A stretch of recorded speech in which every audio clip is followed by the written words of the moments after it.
The gist of this story, my friends, is that a show the left thought was going to be woke turns out to be extremely anti-woke, and now they're all mad about it. I love this. The mantle of Captain America and hold the stars and stripes without no serum, without being blonde and blue eyes, but he does. He says in his lines, you know, people are gonna judge me, but I'm gonna do it anyway. I fought for this country, you know, and I will continue to fight for this country because I believe in it. And that is so like hashtag walk away, right? That is so like red pill. That is so conservative. Hey, what's up you guys? So I'm finally coming around to doing a video and we are talking about the Falcon and the Winter Soldier. Is it woke, not woke, anti-woke? Let's get into it.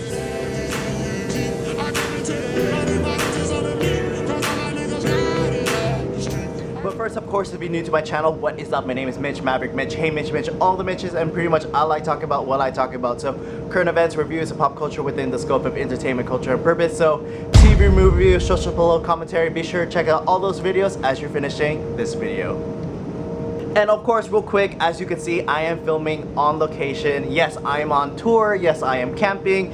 If you can read between the lines, awesome. If not, don't worry about it. But obviously, that's some reasons why I haven't been able to make a video in a while. Obviously, I wanted to find a place that either has privacy, good lighting, and has less noise than I normally had to deal with. So yeah, totally been kind of like a difficult and challenge as far as getting this video out. And so I figured, you know, time has already passed. Hopefully you already seen the Falcon and the Winter Soldier. This will serve as kind of like a review for it, spoiler heavy, and let's just talk about it, right? So yeah, so Falcon and the Winter Soldier. Okay, so obviously the season finale was this past weekend. Hopefully you got a chance to see it. Obviously I did, and everything, and I thought it was really well done, you know, like it was more drama and more storytelling than there was action, and I was kind of fine with that. Also, being that I was very skeptical with the show, right? Like in the beginning, I didn't really care to listen about Sam Wilson and Bucky's storyline, but I really like what they did, right? I really like at the beginning Bucky's storyline, his redemption arc and all this stuff. Obviously, it deals with more of Sam's stuff, a little both, but you know, we get to have more of Sam's story too. And at the beginning, I was like real skeptical and be like, who is the Falcon? Like, even though I believe Anthony Mackie as Ultra Carbon leading role, I didn't believe in the Falcon, right? I didn't believe him can carry this role, right? And especially in the beginning episodes, everyone wanted to take selfies with the Falcon. I was like, he is like a B-rated hero. Like, who wants to take picture with like the Falcon, you know? I would take pictures with Wong before I take pictures with the Falcon. I don't know, just kidding. But you know, it's just one of those things where they try to hype him up more than I feel like he was worth. But by the end, I feel like he did live up to the Captain American arc, right? And so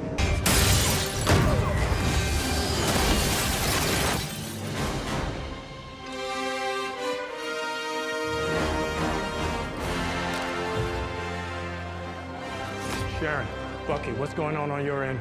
Nothing, all quiet. I'm sorry, wait, who are you? Captain America.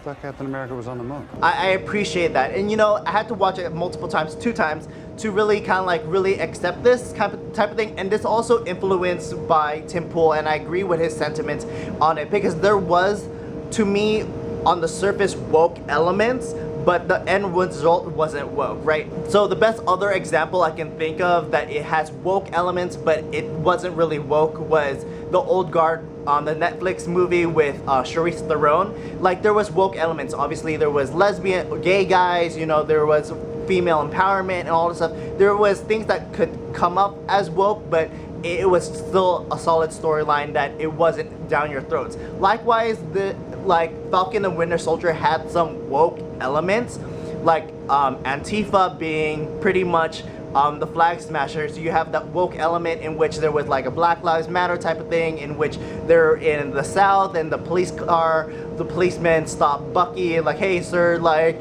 are you okay, when, you know, like you're stopping both of these individuals. And there was woke elements, but the end result wasn't woke, right? And Tim Pool goes into this, and I'll cut it to there and talk some more. Actually, before I get ahead of myself, overall, again, with the Falcon and the Winter Soldier, it was, like I said, I do recommend this. I actually, one thing that I did like was Zemo. I really liked Zemo, and we got to see Sharon Carter's character come back into the storyline, into the fold again. But I really like Zemo's character in this. I think he was kind of like the best portion of this series.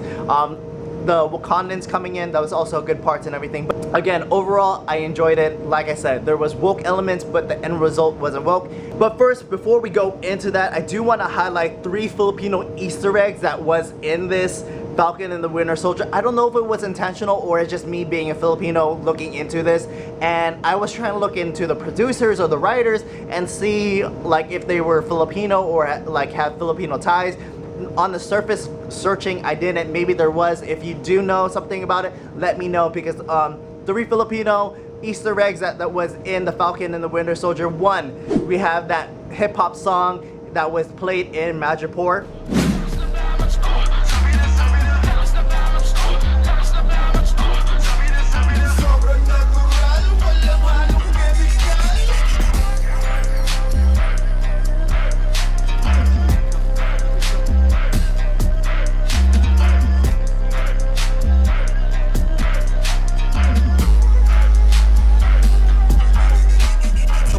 Masa panadero din naman ako sa kada kaibigan na kasama sumagada.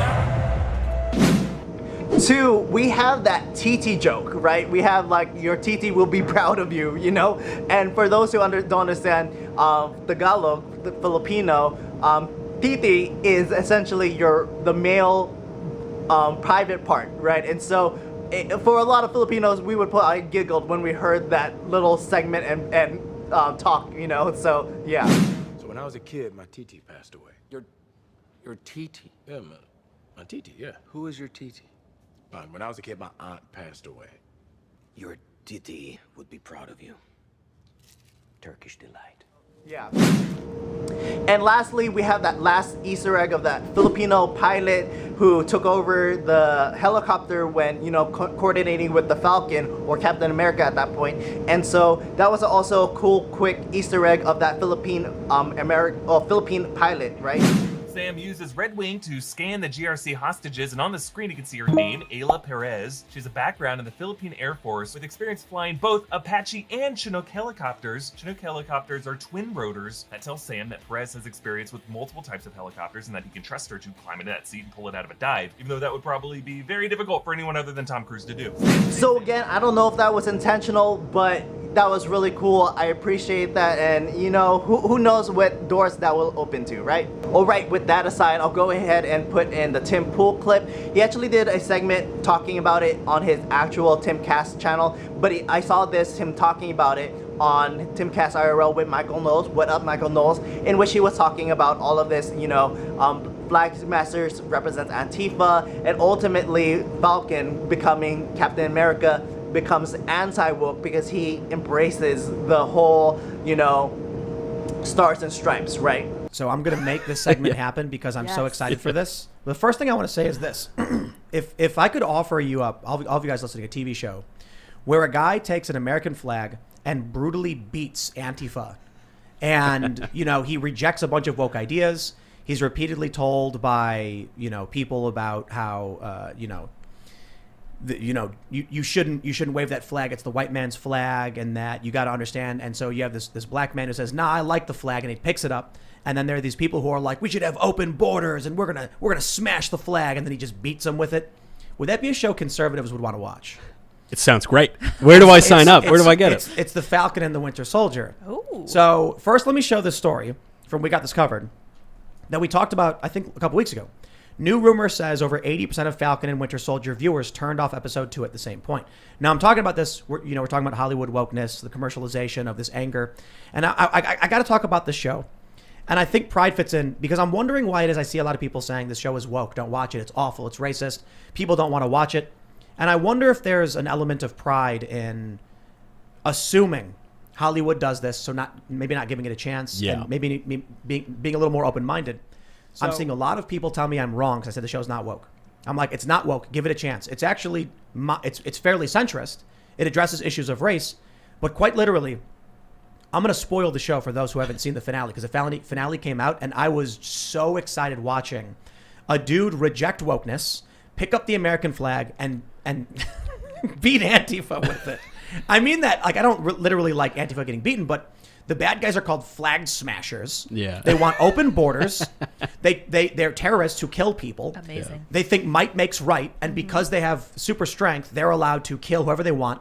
She literally says there's a soldier with PTSD. He watched his best friend, who's a black man, get killed, and she says his life doesn't matter. And I was like, that's an amazing indictment of these fake woke Antifa who would use someone for political points if they could get ahead, and then literally tell you to your face they don't matter. Anthony Mackie plays a black man who questions whether or not he should wear the American flag, ultimately decides to do it, and they even show a scene where there's another black man who says no self-respecting black man would wear that shield, and Anthony Mackie says, I know there's people who'll be mad at me for wearing this, but he wants to fight for this country, and he'll be damned if someone tells him he can't do it. And then he's literally wearing the American flag, chasing down open borders extremists. I'm like, I'm sorry. I mean, there's definitely a message about racism being bad. But it sounds like a more classically liberal or even a conservative statement about why racism is bad. Well, it's obviously conservative in the sense that America is good and the flag smashers are bad. I mean, just in the most basic sense, that is a conservative message. Right. You're going to make me, I was at 1.5 Marvel products is what I had. You're going to make me go to 2.5 now. I certainly think there's elements that people could call woke, but I wonder if what a lot of people, because I did say, I tweeted, it was getting too woke. And it was after this point where a car pulls up, a squad car pulls up, and you got, Anthony Mackie and you got Falcon and Bucky Barnes, a white guy and a black guy, and it was this very stereotypically like racist moment where the cops were like, "Sir, are you all right?" to the white dude. A lot of people got mad about that. Yeah. But I'm like, no, I'm going to watch it because I don't want to fall into this trap where I'm like, it's what I won't watch it. Yeah. And then I was amazingly surprised. There was a point where apparently, and when he decided to defy people in this black community who said, you think you can come in here because you have that white man's shield? And he's like, but I like that guy. He was cool. He's my friend. He's like, Steve Rogers didn't do this to you. And then he decides to wear the American flag representing the country, even after, for every reason he felt like he was wronged by this country or didn't fight for him. For everyone telling him that America was bad and doesn't represent him and hates him, he still believed in this country. And I'm like, it's like hardcore nationalist. Yeah. It's like almost Trumpian in a way. I'm actually. So wrapping up, final thoughts. Again, I agree a lot with Tim Pool, everything that he was exchanging with this. And so I'm going to definitely recommend other people to watch this, right? Because I want other people to appreciate what Marvel is doing, if it is right, and if this is anti-woke, right? And I'll go a step further, right? What Tim Pool was saying, when it comes to the flag smashers, I will take a step further and say not only are they Antifa, but they represent the Great Reset, right? Because ultimately what Thanos did was a reset. And so what they want, and what I also, when I started to see the flag smashers, is I saw this idea, and I really was hoping it wasn't going this way, and I'm glad they didn't. It was going to be apologetics towards the Great Reset, advocating why it would be a good thing, and I'm glad they didn't, right? And it's this idea of this globalist idea in which, one world, one people type thing, which was also kind of scary because, again, this may be a kind of like another Filipino Easter egg, but like the whole one world, one people kind of represents, kind of reflects into even the Filipino model, right? And so when Ferdinand Marcos was a president, dictator, however you want to see it, right? And so the model when he was around was Insa Bangsa, Insa Tayo, if I'm getting that right. And so it's one country, one people. And so again, it's this idea of this globalist idea in which, we are citizens of the world, right? And so that's something that the flag smasher Kari has said in the actual show, right? And so I'm glad, like at the end, the American flag wins, yes, Sam Wilson sees and takes pause as far as if he can hold the mantle of Captain America and hold the Stars and Stripes without no serum, without being blonde and blue eyes, but he does. He says in his lines, people are gonna judge me, but I'm gonna do it anyway. I fought for this country, and I will continue to fight for this country because I believe in it. And that is so like #walk away, right? That is so like red pill. That is so conservative to be patriotic. And so that is a great message. And again, I like that coming out of this TV show. And again, Tim Pool mentioned it, and I appreciate it. And so I'm gonna reflect this onto and recommend this onto other people because again, this is something something that is actually anti-woke. And then Timpo again goes into this article in which people, the left, are like saying like, why are you making Antifa the bad guys? And so again, all great stuff. So wrapping up, again, great messaging all around. And again, I'm just gonna recommend The Falcon and Winter Soldier. Again, was it the best series? No, but I think it does play its role as far as, one, giving an opportunity for the Falcon to become the Captain America and make it earn rather than just hand it to him. But again, overall, there is this little red pill kind of like theme of patriotism, and so definitely gonna recommend it. Again, thank you for watching. If you like this video, please like, share, and subscribe as I'm building my channel to road to 1,000, right? And then you can follow me on my Instagram at HeyMitchMitch. You can follow me on my joint Instagram at It's Mandatory Fun, where I do other videos for my friend Jen. I'm also on Parlor Maverick Mitch, and see you in the next video. Thanks for watching. Peace, peace, peace. Be with you.